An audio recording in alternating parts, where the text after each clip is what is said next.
How is everyone? I hope you are all well. So Dylan Rounds, his case is moving at quite a speed now, which we kind of knew. You know, FBI are involved now. It's unlike some of the other cases where we're frustrated because they're not involved. But look, they grabbed the bull by the horns 17 days after the announcement of him being missing. Now, look, it took 17 days, which you could argue, why did it take that long? But look, they're here, and they started to work very, very quickly.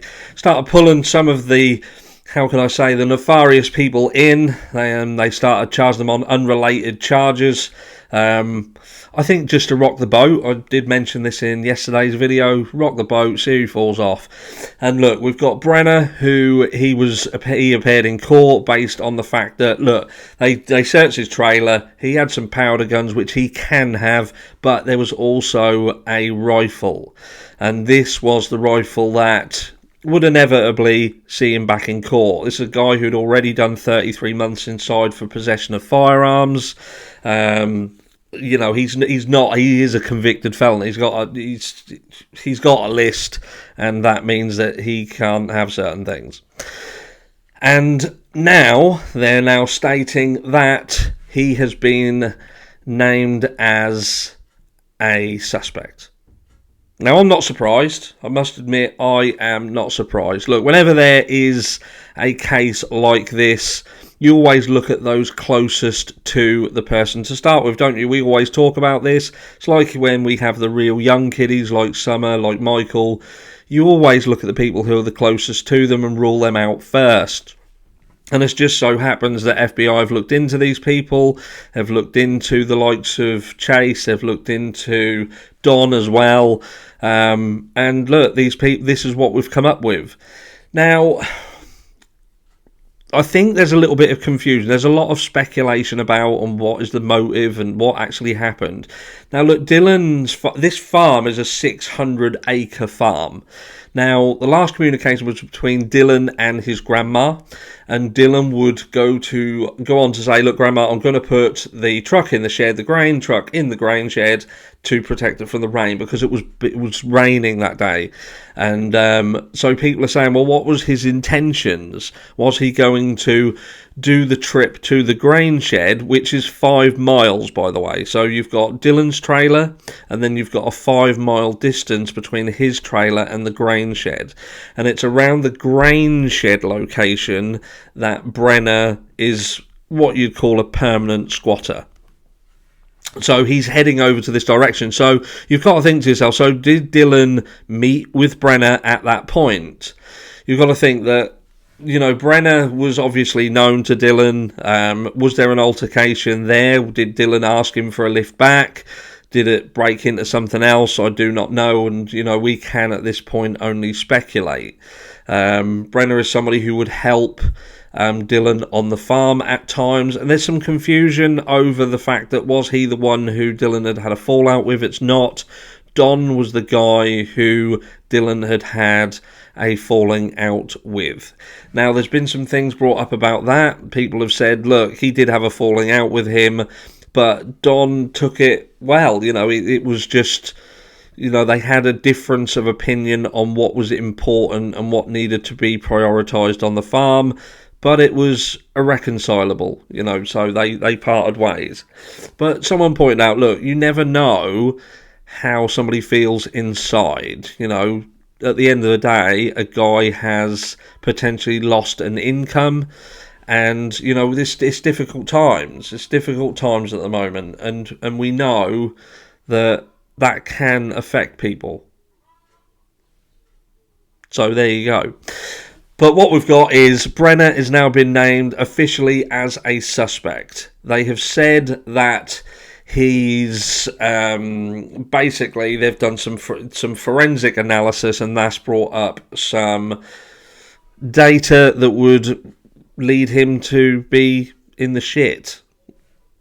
Someone else pointed out, look, there is a picture of Brenner, and this picture was taken, we believe, around the time that the searches had commenced, because Brenner had taken part in the search of Dylan in the early stages of it.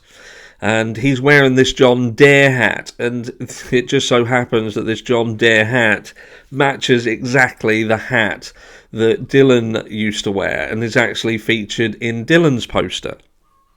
Could be coincidental, could be completely coincidental. You know, they're both working around a farm.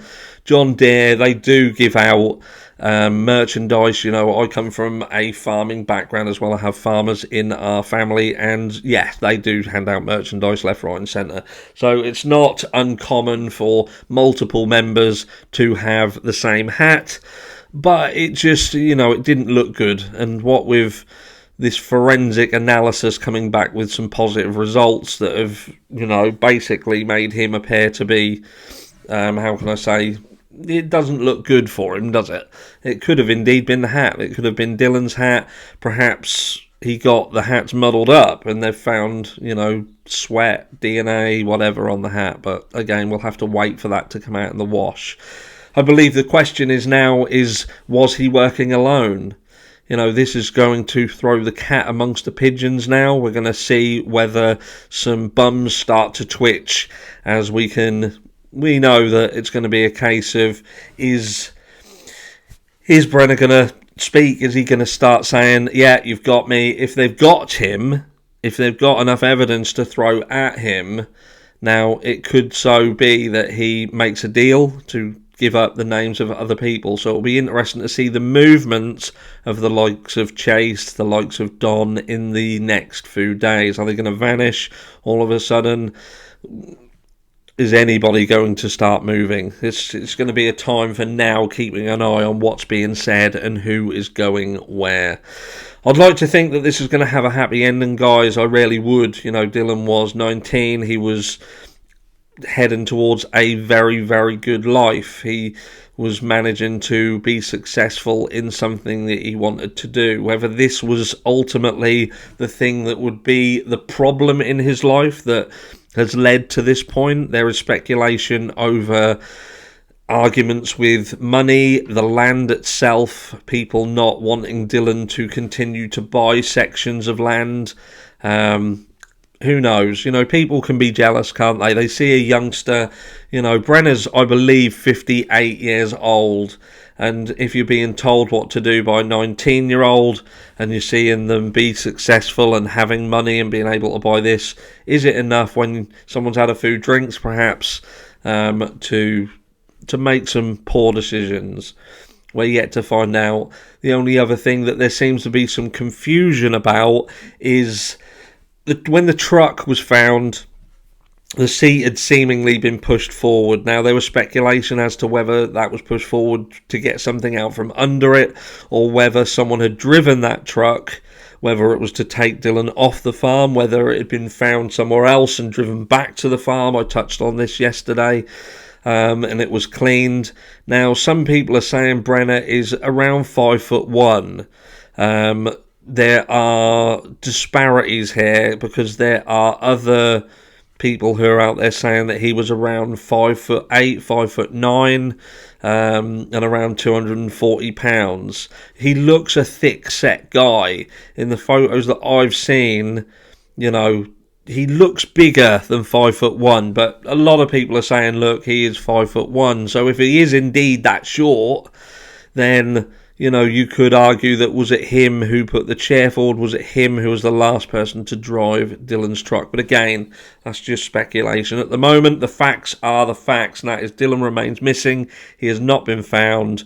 Search efforts at this stage have been stopped. Now, that might be because there is other information being given in the background. It might be that they just know that he's not on the farm, or that he is going to be located that is not going to be accessible by searchers. There's a lot of farming equipment around there, remember, and when you've got access to that sort of equipment, that heavy style equipment, anything could happen. So it might just be that they feel that public intervention in terms of searching is going to be fruitless and perhaps more dangerous, and the risk versus reward just isn't there. So yes, he's still missing, not been found. Search efforts have been stopped to date, and we do officially have a suspect, and it's now about seeing how that goes. So that's the Dylan Rounds case. I'm Harsh. and I will catch you all in the next one.